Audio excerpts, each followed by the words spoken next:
What's up everybody, this is Master Ian Gamer. At long last today, we finally got the mid-season made the playable roster. And along with this update, we also got a brand new blog post outlining some of the things we can expect going forward come Season 2, 3, and beyond. Things like more free skins for various heroes, as well as a tease for upcoming support hero reworks and other major changes to the support role in general. So jumping right on in, I'm not going to read through the entirety of this article because there's a lot of fluff in it, but I would like to hone in on the important details that are mentioned here. And first up is a bit of context for the article overall, which is that sharing plans before they're finalized is risky. Development on a live game like Overwatch 2 requires constant juggling of urgent player needs. So I think that was important to note because it gives a bit of context for the rest of the things I'm going to be talking about here. It's stone at the moment, but they are trying to be a bit more communicative about what's coming in the near future, which I think is a good thing because at this point, Blizzard could definitely stand to communicate a bit more with the player base. So moving on to the actually meaty components of this article, let's take a look at rewards and progression. I could say a lot here, but I think a good place to start is saying that we aren't completely satisfied with how everything feels right now. There's a lot we like about it. Knocking out a bunch of daily, weekly challenges or getting something new for a hero you love can feel great, but we also recognize that today's experience has opportunity for improvement that we need to focus on. We want you to feel more rewarded just for sitting down and playing. We want you to have new accomplishments to chase outside of your competitive rank and end on a loss. I love hearing this because this is exactly the issue I have with Overwatch 2 at the moment, the big one. Disregarding the cosmetic side of things and the ludicrous prices, let's put that on hold for this video. Simply playing Overwatch 2 isn't as satisfying or rewarding as playing Overwatch 1. Just clear cut that a little bit, and let's go into more detail with that now. We have a lot to say about these things in the coming months, but I'll start with a couple of quick updates. Short term,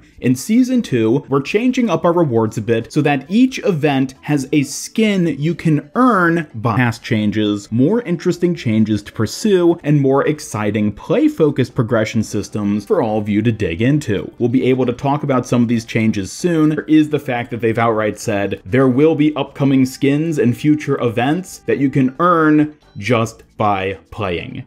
Yes, this is exactly what Blizzard needed to introduce. Now, they don't go into any detail about how we're going to earn this. Do we have to complete challenges in the event game modes in order to unlock the skin? Is there going to be some sort of limited event battle pass type thing we can work on and gain XP for that gets us the skin? I don't know, but I will mention just a little game theory here of mine. Y'all remember that Ghost Pirate Captain Reaper skin we got during the Overwatch 2 Halloween Terror event? You know, the one that we got for free as sort of an apology for all the chaos that happened with the launch of Overwatch 2. My theory is that Blizzard always intended for there to be free events. However, they decided to make it just instantly free for everyone to unlock as a way to apologize for the chaos, and thus there were no unlockable skins in that regard for this past event. Just a theory on my part, because, you know, the fact that the apology skin just so happened to be Halloween themed seems a bit suspicious. So what they're saying here about upcoming events, and they just had to sort of tweak things a bit for that first event given the state of everything.